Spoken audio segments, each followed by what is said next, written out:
The hawk lay on the polished mahogany desk like a desecration. Its neck was broken at an unnatural angle, its wings splayed in a mockery of flight. Tucked beneath one wing was a folded piece of parchment. Lucas, his gaze as hard and unyielding as the Montana granite he'd just ridden through, read the crude block letters for the third time. "Your daughter is next." "Rustlers," Alistair Monroe said, the word a puff of expensive cigar smoke. "They're getting bolder. This is a direct threat against my Isabelle."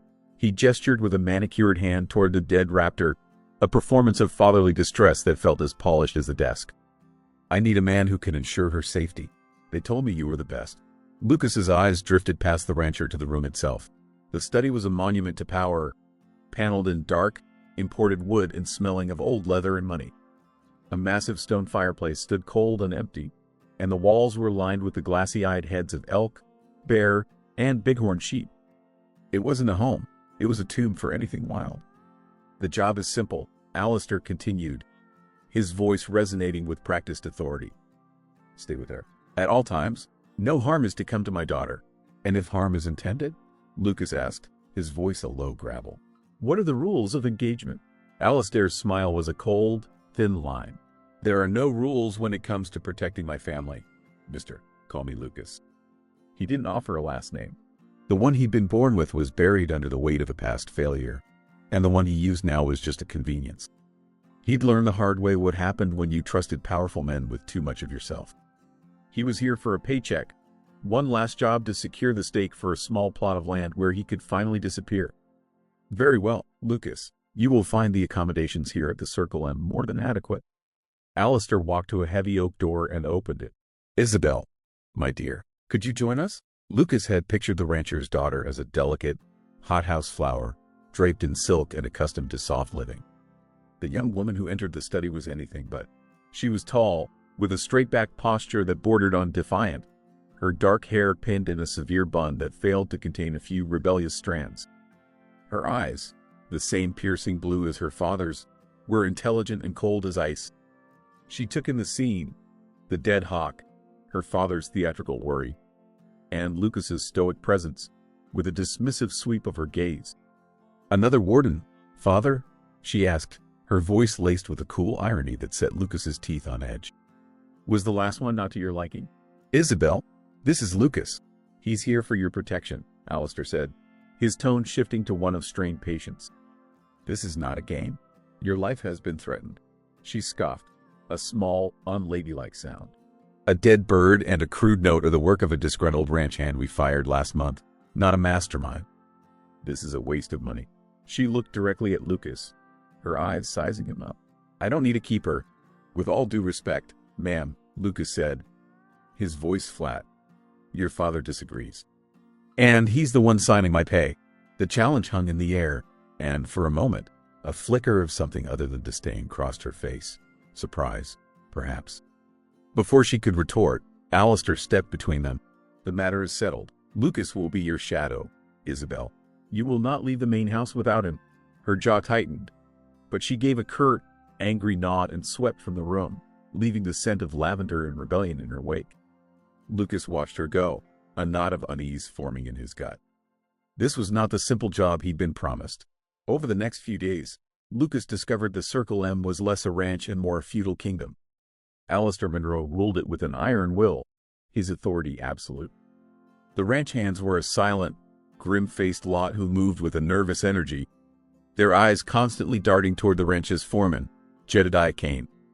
Kane was a tall, skeletal man with a face like a fist and a cold peacemaker tied low on his hip. He spoke little, but his presence was a constant, menacing weight on the property. He and Alistair would have brief, quiet conversations in the evenings, their heads close together, their words lost to the wind. Lucas watched them all, his old marshal's instincts humming. He saw the way the hands flinched when Kane approached, the way Isabelle locked her bedroom door at night. He also saw things that didn't fit the story of threatened rustlers. He was standing outside the study late one night when he heard their voices, sharp and angry, through the slightly ajar door. "Cannot continue these childish fantasies, Isabelle." Alistair's voice was a venomous whisper. "You are testing the limits of my patience." "Fantasies?" Isabelle's voice trembled with a rage that was close to tears. "He deserved justice, and you call his memory a fantasy?" I am warning you. Drop this, for your own good. You have no idea the forces you are playing with. The door slammed shut, and Lucas faded back into the shadows, the words echoing in his mind. He deserved justice. Who? The next afternoon, Isabelle announced she was going for a ride. I need air, she stated, striding toward the stables, fully aware Lucas would have to follow.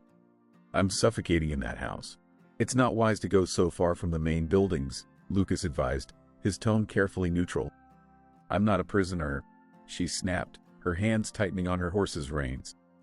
As she did, her sleeve slid back for a fraction of a second, revealing a faint, purplish bruise on the delicate skin of her wrist.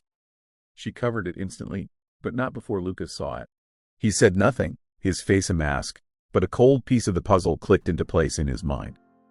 They rode in tense silence, climbing a trail that led to a high meadow overlooking the valley. The Montana landscape was a breathtaking vista of pine-covered slopes and vast, open sky. It was beautiful, but it was also exposed. Every instinct Lucas possessed screamed that this was a mistake. You see, Isabelle said, reining in her horse and gesturing to the peaceful valley below. No one here, no threat, just my father's paranoia. The crack of the rifle shot was sharp and clean, echoing off the surrounding peaks. The bullet kicked up a spray of dirt and rock not 5 feet from Isabelle's horse. Her mount screamed and reared, nearly throwing her. In a single, fluid motion, Lucas spurred his own horse forward, putting himself between her and the distant ridge where the shot had come from. He drew his Colt, his eyes scanning the tree line, every nerve alight. Get down, he roared, vaulting from his saddle and pulling her from hers. He shoved her to the ground behind the cover of a rocky outcropping, his body shielding hers.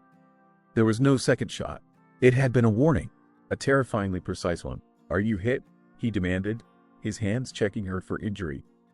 No, she pushed him away, scrambling to her feet, her face a mask of incandescent fury.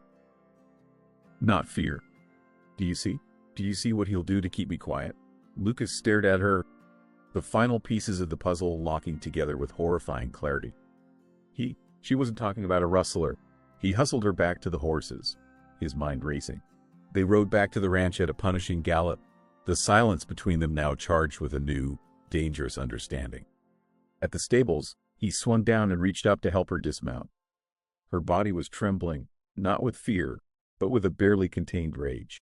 She stumbled as her feet hit the ground, and something heavy fell from a hidden pocket sewn into her riding habit.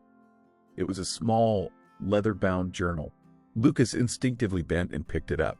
It was worn, the leather softened by handling, its clasp a simple brass hook. It felt significant. He looked up at Isabelle. The fury in her eyes was gone, replaced by something he hadn't seen before. Pure, undiluted panic. Her face had gone white, her breath catching in her throat.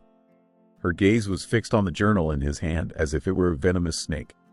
Slowly, deliberately, Lucas extended his hand and offered the journal back to her. Their eyes locked, and in that silent, charged moment, the unspoken truth passed between them. This book was the reason for the dead hawk, for the warning shot, for the terror that lived in her eyes. It was the heart of the entire, deadly mystery. She snatched it from his hand, clutching it to her chest. What secrets? Lucas asked, his voice barely a whisper. Are you hiding that are worth dying for? Sleep was a luxury Lucas couldn't afford. He sat on the edge of the narrow bed in his assigned room, the cold seeping up through the floorboards, a stark contrast to the fire that burned in his gut. The ranch was silent, cloaked in a heavy darkness that swallowed sound. But in his mind, the scene in the stables played out on a loop. The thud of the journal hitting the ground, the raw panic that had stripped away Isabelle's icy composure, the sheer terror in her eyes. He'd spent years reading men, learning the subtle tells of a liar, the flicker of fear in a killer. What he had seen in Isabelle's face was the look of a hunted animal cornered with its last, most precious secret. A faint flicker of light drew his eye to the window. Across the yard, a single lamp was lit in Isabelle's room. He watched, his senses on high alert.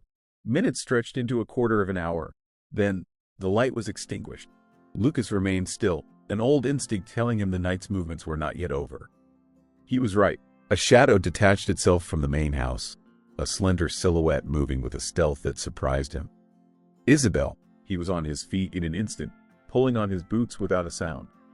He didn't follow as her bodyguard. He trailed her as an investigator, melting into the deeper shadows cast by the outbuildings. She moved with purpose, not toward the stables, but toward a rise at the far edge of the manicured ranch grounds, where the skeletal remains of a small stone chapel stood stark against the star-dusted sky. Lucas circled around, using a stand of frost-covered pines as cover until he was at the chapel's crumbling rear wall.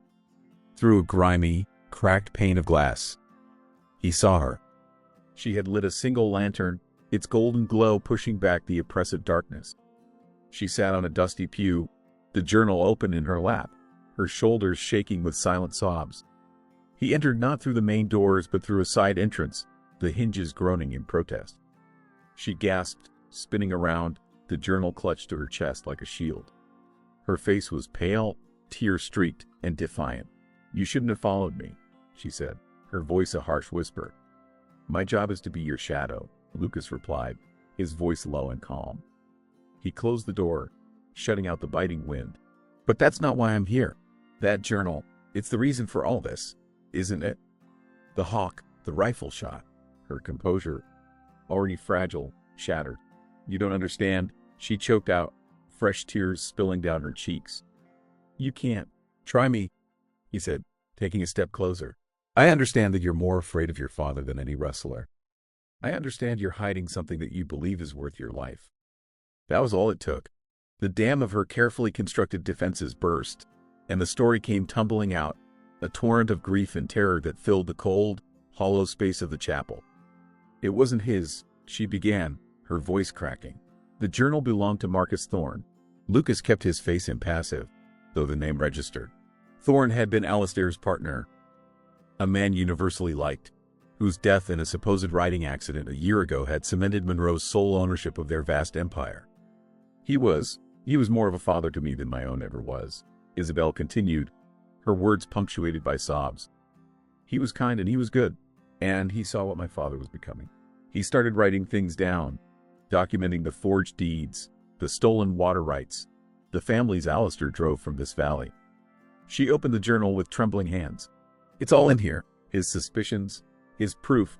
Her finger traced a line of elegant script. "And this," she carefully pried a hidden flap from the inside back cover of the journal, revealing a single, folded sheet of paper, yellowed and brittle at the creases. "This is why my father is trying to drive me mad. Why he will kill me if he has to." She handed the paper to Lucas. His hand was steady as he unfolded it. It was a confession, written in the same hand as the journal entries, detailing Alistair Monroe's crimes. And at the bottom, a spidery, wavering signature, Marcus Thorne. "I don't understand," Lucas said, looking up. "If Marcus wrote this, he wrote it at gunpoint," Isabelle whispered, the horror of the memory raw in her voice. "My father forced him. It was his final, cruelest act, to make Marcus write down his own death warrant before he shot him and pushed him into the ravine. He wanted the confession as a trophy, a symbol of his ultimate victory." Isabelle's gaze was distant, lost in the horror. "I found it a month ago, hidden in Marcus's favorite book of poetry. Since that day, my father has been playing this twisted game. The threats, the hawk, he's been trying to terrorize me, to make me reveal where I've hidden it." Suddenly, Lucas understood. The bruise on her wrist, the vicious arguments, the cold control. It was the calculated cruelty of a man trying to break his own daughter. As the full weight of her story settled over him, Lucas heard a sound that made the hair on his arms stand up. The soft crunch of snow and the jingle of the harness. "Horses, get down," he hissed, grabbing Isabelle's arm and pulling her toward the altar. He blew out the lantern, plunging the chapel into near total darkness. "Someone's coming." He guided her to a section of the floor where a heavy rug lay. "The cellar," she whispered, her voice tight with panic. Lucas ripped the rug aside, revealing a heavy wooden trapdoor. He lifted it just enough for them to scramble through, lowering it silently above their heads as the sound of dismounting riders grew closer. They were plunged into a suffocating, earthy darkness. The space was tiny, the air thick with the smell of dust and damp stone. They were pressed together, Isabelle's trembling body against his, their breathing loud in the confined space. Above them, heavy boots stomped across the chapel's wooden floor. "Boss said to check this place regular," a rough voice said. It was Kane. "Nothing here but dust and ghosts," another man grumbled. "Just do what you're told." Kane's voice was a cold, menacing rasp just inches above their heads. "The boss is getting tired of waiting. He wants that confession. If the girl doesn't give it up soon, we'll take it from her. One piece at a time if we have to." Isabelle let out a small, strangled gasp, and Lucas clamped a hand gently over her mouth, his other arm wrapping around her, holding her still. He could feel the frantic hammering of her heart against his chest. They remained frozen in the blackness, listening as the men's footsteps moved around the chapel, their casual discussion of torture and murder a chilling counterpoint to the sacred silence of the old building. Finally, after an eternity, the footsteps retreated. The main chapel door creaked open, then shut. The sound of horses faded into the night.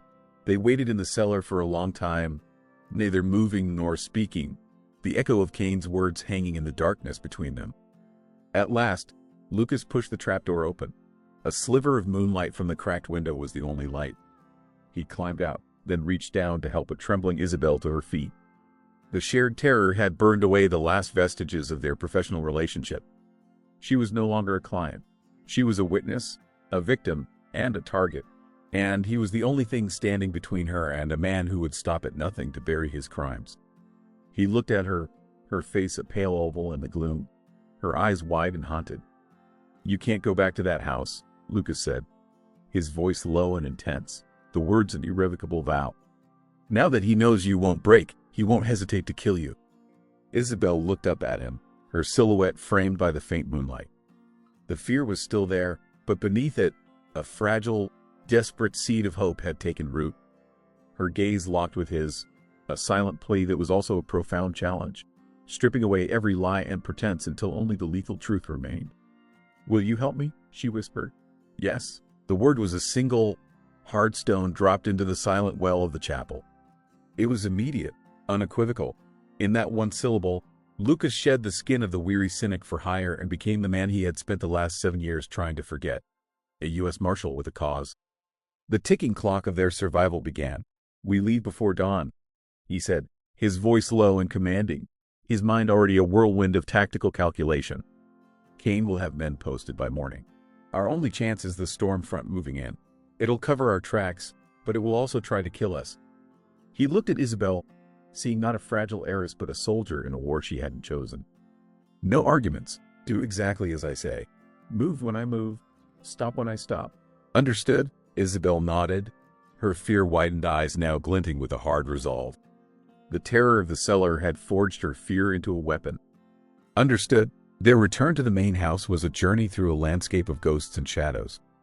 Every creak of a floorboard, every rustle of the wind in the pines, was a potential alarm.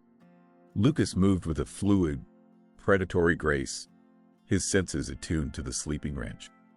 Isabelle followed in his footsteps, her movements surprisingly quiet and sure. Inside the sprawling, silent house, the air was thick with the scent of her father's cigars and menace. Under Lucas's whispered direction, they worked with frantic efficiency. From the pantry, they took durable supplies, jerky, hardtack, a sack of coffee. From a locked cabinet in the gunroom, which Lucas opened with a sliver of metal from his pocket, they took ammunition for his Colt and a spare rifle. In her room, Isabelle moved to her wardrobe, pulling out a heavy, dark wool cloak. "He could search my room 100 times and never find it," she murmured, her fingers tracing the thick, intricate stitching along the hem. "He'd have to tear it off my body." She wrapped the cloak around her shoulders. It was no longer just a garment. It was her shield, her evidence, and her hope. The stables were the most dangerous part. A single guard, a hulking man named Silas, was posted near the entrance, leaning against a post, half asleep. Lucas signaled for Isabelle to wait in the shadows. He crept forward, a whisper of movement in the darkness. There was a soft thud, a muffled grunt, and Silas slumped to the ground, unconscious but breathing. Lucas dragged him into an empty stall, using the man's own kerchief to bind and gag him.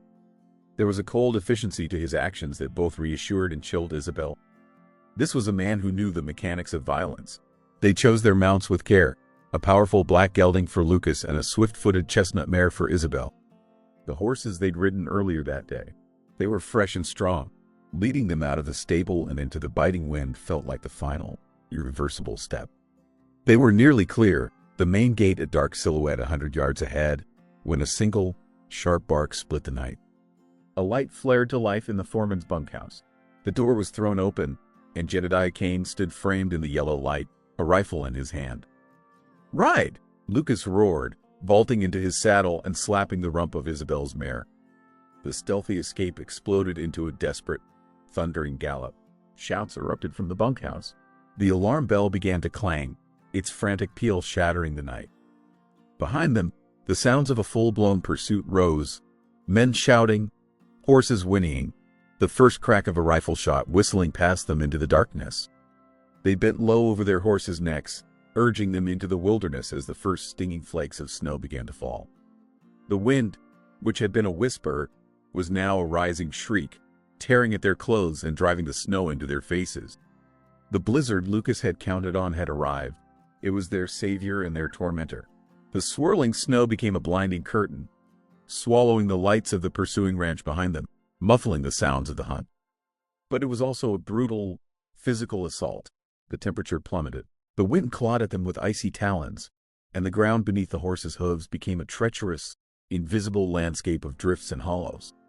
They rode for hours, a punishing, relentless flight into the heart of the storm.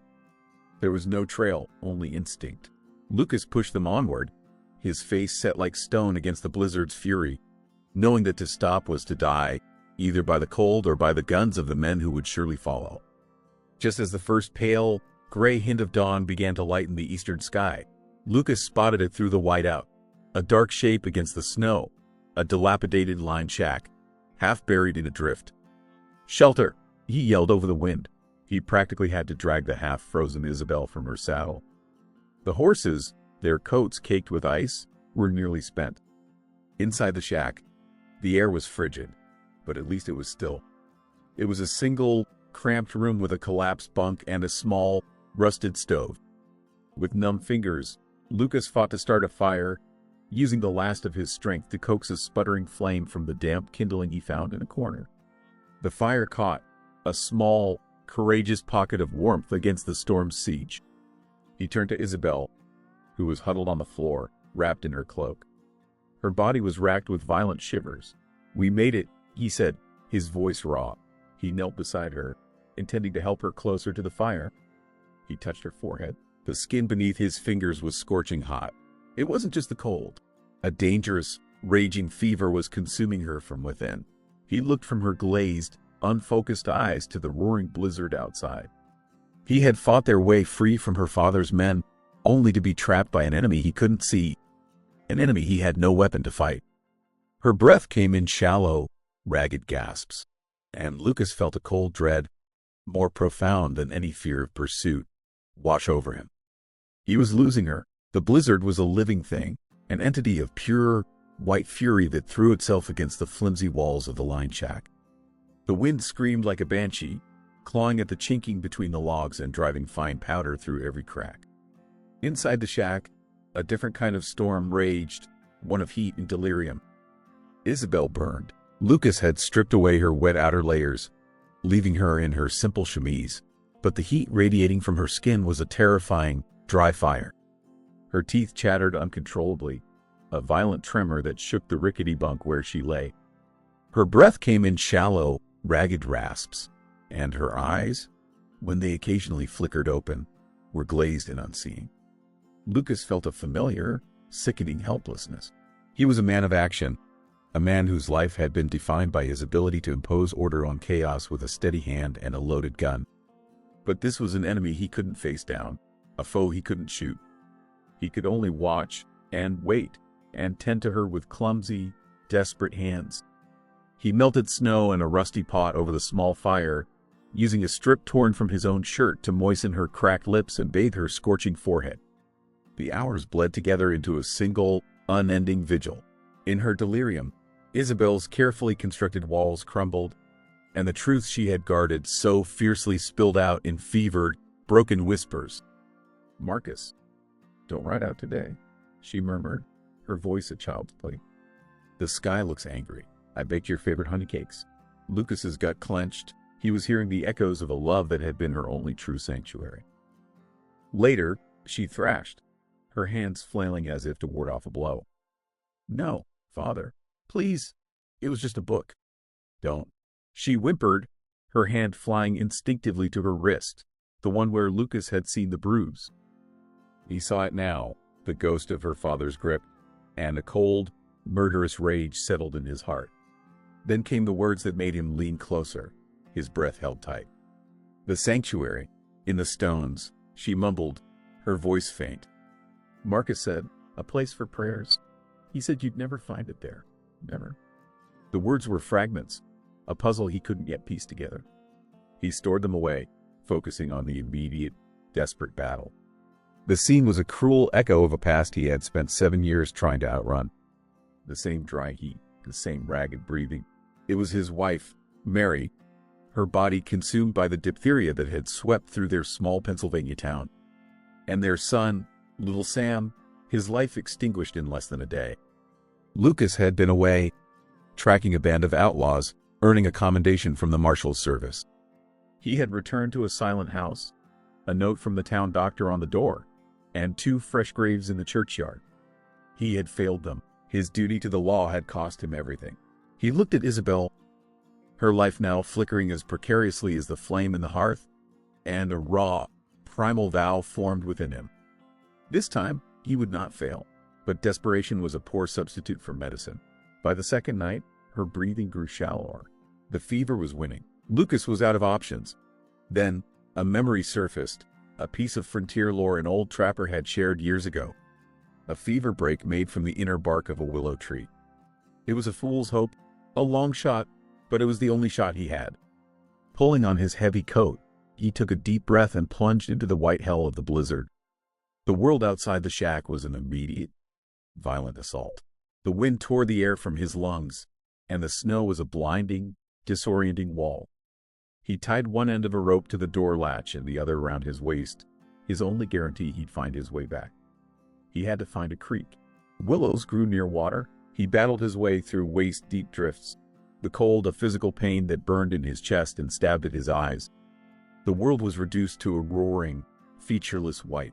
He was moving on pure instinct, the image of Isabelle's face his only compass. He found the creek bed by falling into it, a sudden drop that sent him sprawling into a deep drift. He saw them then, a stand of skeletal willows, their branches whipping in the wind. With numb, clumsy fingers, he used his knife to strip away the outer bark, gathering slivers of the pale inner layer. The journey back was a nightmare. He was exhausted, half frozen and disoriented. He followed the rope, hand over hand, a lifeline pulling him back from the storm's abyss. When he finally stumbled back into the cabin, he was caked in ice, his beard a frozen mass. He collapsed near the fire, his body shaking uncontrollably, for a long moment unable to do anything but breathe. He forced himself to his feet, his limbs screaming in protest. He brewed the bark into a bitter, dark tea, the steam a small flag of hope in the desperate room. He cradled Isabelle's head, tipping the warm, metallic-tasting liquid past her lips a few drops at a time. He didn't know if it would work. He didn't know if she could even swallow. All he could do was try. And then, in the darkest hour before the false dawn, the worst happened. Her breathing, already so shallow, simply stopped. The silence in the room was absolute, a crushing void where the ragged sound of her life had been. Lucas stared at her still form, the firelight casting a deceptively peaceful glow on her face. He had failed, again. The same icy emptiness he'd felt standing in that silent churchyard years ago washed over him. He sank to his knees beside the bunk. The stoic, hardened ex-lawman, the man who had abandoned faith along with his wife's grave, was shattered. He bowed his head, his shoulders shaking, and from a place deeper than memory, a prayer was torn from him. It wasn't eloquent. It was a raw, broken plea. "Don't take her," he whispered to the unforgiving darkness. "Please, not again." And then, a small, shuddering gasp. His head snapped up. Isabelle's chest rose, then fell. Another breath, deeper this time. A cough. The fever hadn't broken, but she was breathing. She was fighting. As if in answer, the relentless shriek of the wind outside began to soften, the blizzard's fury abating. The storm had broken. Lucas stayed by her side, wiping the sweat from her brow as the heat finally began to recede from her skin. As the first true light of dawn filtered through the snow-caked window, painting the room in soft, gray tones, her eyelids fluttered. They opened. The fever glaze was gone. Her eyes were clear, lucid, and fixed on his face. "Lucas," she whispered, her voice a dry, fragile rasp. Her hand, so weak just hours before, moved from beneath the blanket and found his. Her fingers were cool against his skin. He looked at her, at this woman who had fought her way back from the edge of death, at the fragile life he had been so terrified of losing. Overwhelmed by a tidal wave of relief, by a surge of raw, undeniable emotion he could no longer name or contain, he leaned down. Gently, reverently, his lips met hers. It was not a kiss of passion, but of benediction, a silent, desperate testament to the battle they had just won together. The kiss lingered in the air between them, as fragile and profound as the dawnlight filtering into the shack. Outside, the blizzard had exhausted itself, leaving a world sculpted in silent, pristine white. Inside, the storm had also passed, but the atmosphere was now charged with a new and unsettling intimacy. Lucas drew back, the rough texture of her lips still a ghost on his. He felt a sudden, sharp awkwardness, a sense of having trespassed. He had kissed her in a moment of overwhelming relief, a raw impulse that had bypassed the walls he'd spent years building around his heart. Isabelle's eyes, clear and startlingly blue after the fever, held his. There was no shock in them, only a quiet, searching question. He was the first to look away. He stood, his movements stiff, and retreated to the fire, turning his back to her as he added a log to the embers. "You should rest," he said, his voice rougher than he intended. "The fever took a lot out of you, Lucas," she said, her voice still weak but clear. He didn't turn. He couldn't. He felt exposed, his own vulnerability a raw wound. It wasn't unwelcome. Her words stopped him cold. He slowly turned to face her. She had pushed herself up onto her elbows, her dark hair a tangled mess against the rough blanket, her face pale but resolute. "I was weak," he said, the words an apology. "You were vulnerable. I shouldn't have. You were human," she finished for him. "And you saved my life." She held his gaze. "And I am not so weak that I don't know what I feel." Before Lucas could process the immensity of that statement, the practical realities of their situation crashed back in. He moved to the small, grimy window and peered out. The snow had stopped, but the drifts were immense, the landscape a treacherous, unbroken sea of white. "Kane will be moving again," he said, the old marshal's instincts taking over, a welcome retreat from the unfamiliar terrain of emotion. "This storm held them up, but it won't for long. We need to move." As they shared a meager breakfast of jerky and the last of the hardtack, Isabelle's mind, sharpened by her brush with death, began to work. "My fever? I was talking, wasn't I?" Lucas nodded, his eyes on his coffee. "You mentioned a sanctuary." "In the stones." Her eyes lit with a flicker of renewed hope. "Yes, the mission. Marcus told me about it. An old Spanish mission, from a time when this land belonged to Mexico.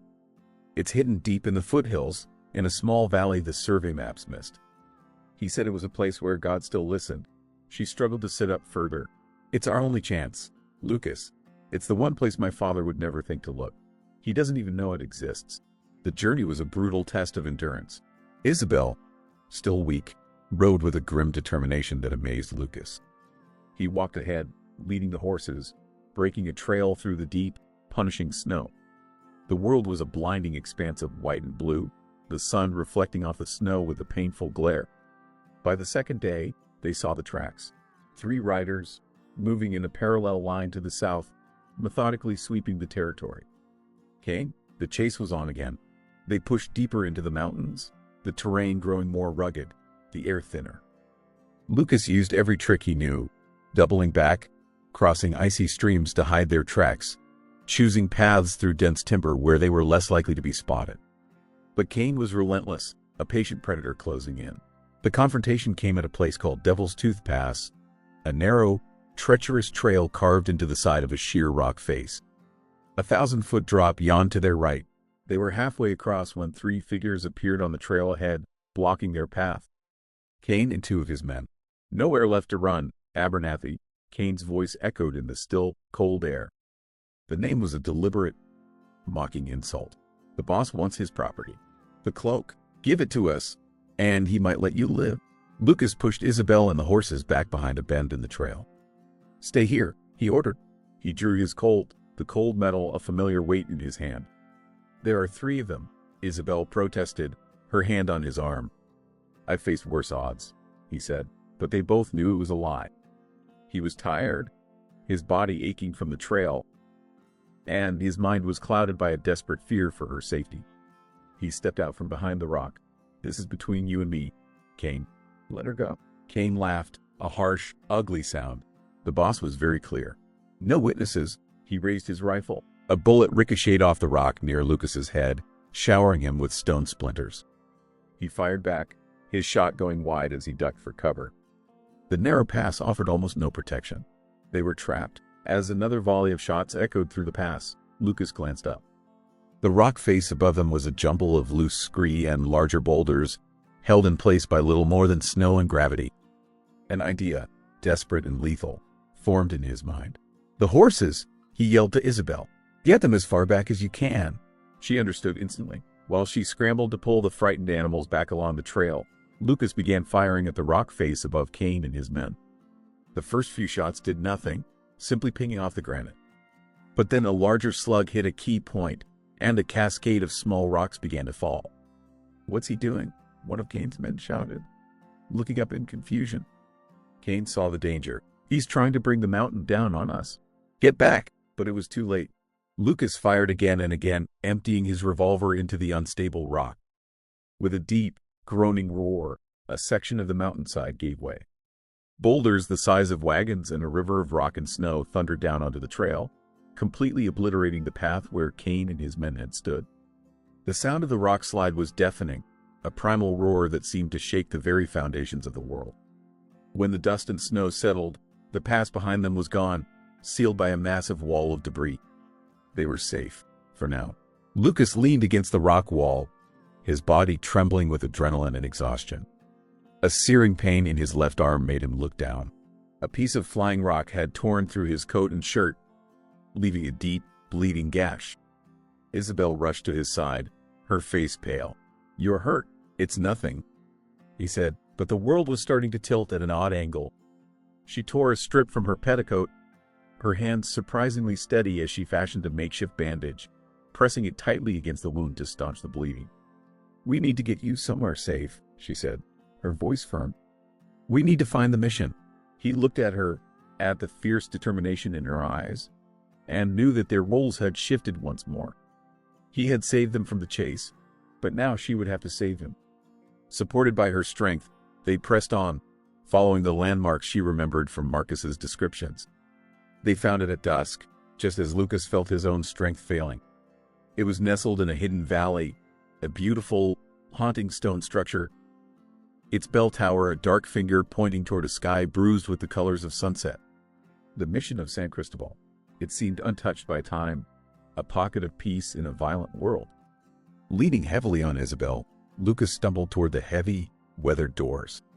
They pushed them open, the sound of the hinges groaning echoing in the vast, silent space.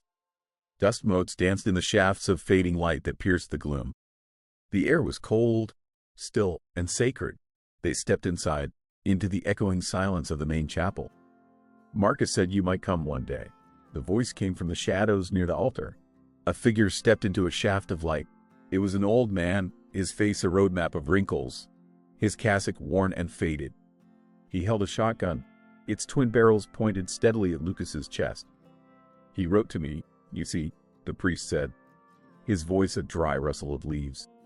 Before he died, the twin barrels of the shotgun were a pair of dark, unblinking eyes in the gloom of the chapel. Lucas, his body screaming with exhaustion and the fiery pain in his arm, instinctively moved to shield Isabelle, his hand going to his empty Colt. The old priest's gaze was sharp and assessing, moving from Lucas's blood-soaked sleeve to Isabelle's pale, determined face. For a long, tense moment, the only sound was the whisper of the wind outside the mission's thick stone walls. Then, the priest's expression softened, the hard line of his mouth easing as he looked at Isabelle. You have your mother's eyes, he said, the words a quiet benediction. He lowered the shotgun, the metallic click of the hammers being eased down echoing in the vast space. Marcus spoke of her often, said she was the only good thing Alistair Munro ever touched. Relief washed over Lucas so intensely it almost buckled his knees. "Your father, Michael?" Isabelle asked, her voice trembling slightly. "I am." He gestured with the shotgun toward a door at the side of the altar. "And you are in need of more than my blessing, I see. Come, we will tend to your friend's wound." He led them into a small sacristy that had been converted into a surprisingly comfortable living space. A fire burned in a small stone hearth, and the room was filled with the scent of dried herbs and beeswax. As Lucas sank onto a stool, the priest examined his arm with hands that were gnarled but surprisingly gentle. "Marcus was a good man," Father Michael said as he cleaned the wound. "A man of conscience in a world that has little use for it." His letters spoke of his growing fear, of Munro's greed. "He told me about the confession, about the journal." He looked at Isabelle. "He entrusted me with a copy of his own letter, detailing everything, to be sent to the territorial marshal in Helena should anything happen to him." "Then you can help us," Isabelle said, hope surging in her voice. "You have proof." "Proof is a fragile thing in this territory, child," the priest said, his voice heavy with a weary wisdom. "Alistair Munro's influence is long, but Providence," he smiled faintly, "has a way of providing an opening." He finished bandaging Lucas's arm. "The territorial marshal, a man named Dawson, is scheduled to be in the mining town of Redemption Gulch, just a day's ride from here through the old mountain trail." A stroke of luck, or perhaps divine intervention. A final, desperate plan began to form, a single, high-stakes gamble. "I'm the fastest rider," Father Michael stated, his words anticipating their thoughts. "I will take the secret trail at dawn. You will stay here, fortify this place. Kane and his men will find a way around the rock slide. It is only a matter of time." The next day was a blur of frantic preparation. While Father Michael rode for help, Lucas, his arm in a sling, used his marshal's training to turn the sacred space into a fortress. He and Isabelle barricaded the heavy main doors with fallen timbers and broken pews. Isabelle's knowledge of the mission proved invaluable. She led him to a narrow, winding staircase that led to the bell tower, a perfect sniper's nest overlooking the only approach to the valley. She showed him the weeping wall in the cellar, a section of stone that was perpetually damp from a hidden spring, providing them with a source of fresh water. As they worked, the unspoken tension of the kiss in the line shack was burned away by the urgency of their shared purpose. They were a unit, moving and thinking as one, their survival dependent on their absolute trust in each other. The attackers came in the late afternoon, their figures dark against the snow. Kane and 4 of his men, their faces grim with murderous intent. The siege began not with a roar, but with a patient, methodical assault. They used the surrounding rocks for cover, their rifle shots chipping away at the mission's stone walls.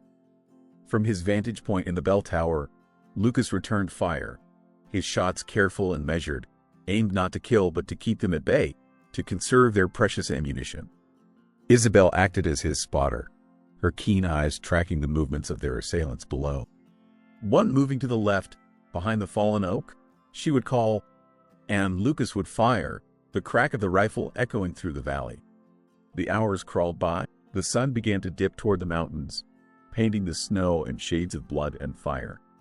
Their ammunition was running low. "They're preparing to rush the doors," Isabelle said, her voice tight, pointing to where the men were gathering. "Get down to the main chapel," Lucas ordered. "Bar the sacristy door. Don't open it for anyone but me or the marshal." "I'm not leaving you," she said, her jaw set. "Isabelle, that is an order, and I am not one of your deputies," she shot back, her eyes blazing. "We do this together, or not at all." In that moment, looking at her fierce, unyielding face, Lucas felt a love so powerful it eclipsed every loss, every failure, every ghost that had haunted him. "All right," he said, a grim smile touching his lips. Together, during a lull in the fighting, as Kane's men regrouped, they found themselves side by side in the cramped bell tower, the smell of gunpowder thick in the air. The world outside was bathed in the surreal beauty of twilight. "Lucas," Isabelle said, her voice soft. "If we don't, we will." He interrupted fiercely. "But if we don't," she persisted, "I want you to know. What you did for me, no one has ever stood for me like that. Not ever." He turned to her, his face streaked with grime, his eyes full of a raw, unguarded emotion. "Isabelle, he reached out, his hand gently cupping her cheek. "If we get out of this, I'm not letting you go." "I have no intention of going anywhere," she whispered, leaning into his touch. The moment was shattered by a splintering crash from below. They had breached the main doors. They scrambled down the narrow staircase just as Cain and two of his men burst into the chapel. The fight was brutal, close quarters, a chaotic explosion of gunfire and desperate, grunting violence. Lucas took down one man, and Isabelle, using a heavy iron candlestick as a club, swung with all her might at another, giving Lucas the opening he needed. Then it was just him and Cain. The foreman was a whirlwind of vicious energy, his knife flashing in the gloom. Lucas met him with the empty rifle, using it as a staff. They crashed against the pews, their struggle a desecration of the holy space. Cain was faster, stronger. He knocked the rifle from Lucas's hands and lunged, his knife plunging toward Lucas's chest. Isabelle screamed. With a strength born of desperation, she heaved a heavy, fallen crossbeam from the floor. She swung it like a pendulum, catching Cain in the side and sending him stumbling. The foreman's knife clattered to the stone floor. It was the opening Lucas needed. He launched himself at Cain, his hands finding the man's throat. Just as Cain's eyes began to bulge, the thunder of hoofbeats echoed from outside the mission. Dozens of them. The territorial marshal and a full posse had arrived. The aftermath was a blur. Cain and his surviving men were taken into custody. The confession, still safely tucked in Isabelle's cloak, was handed over to a grim-faced Marshal Dawson. Alistair Monroe was arrested at his ranch the next day, the news of his downfall sending shockwaves through the territory. Spring had come to the Montana foothills, painting the valley in vibrant strokes of green and gold. The mission of San Cristobal, scarred but standing, was no longer silent. The sound of children's laughter echoed from its courtyard, where Lucas and Isabelle, now husband and wife, worked alongside Father Michael, having transformed the old mission into an orphanage, a true sanctuary for the lost and forgotten. Lucas had received a full pardon and an offer to rejoin the marshal service. He had politely declined.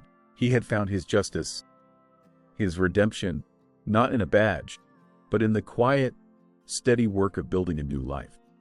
He stood on the chapel steps, his arm around Isabelle's waist, watching the sunset paint the distant peaks. Her head rested on his shoulder, a comfortable, familiar weight. "Marcus would have liked this," she said softly. The mission filled with life again. "He would have," Lucas agreed. He looked at her, at the woman who had faced down her own father's evil, who had fought beside him, who had shown him that his heart was not as dead as he had believed. He would have been proud of his daughter. She smiled, her eyes, the color of the evening sky, full of a love that had been forged and tested in the crossfire. They had found their peace, not by outrunning the past, but by facing it together, and in doing so, had created a future brighter than either of them had ever dared to imagine.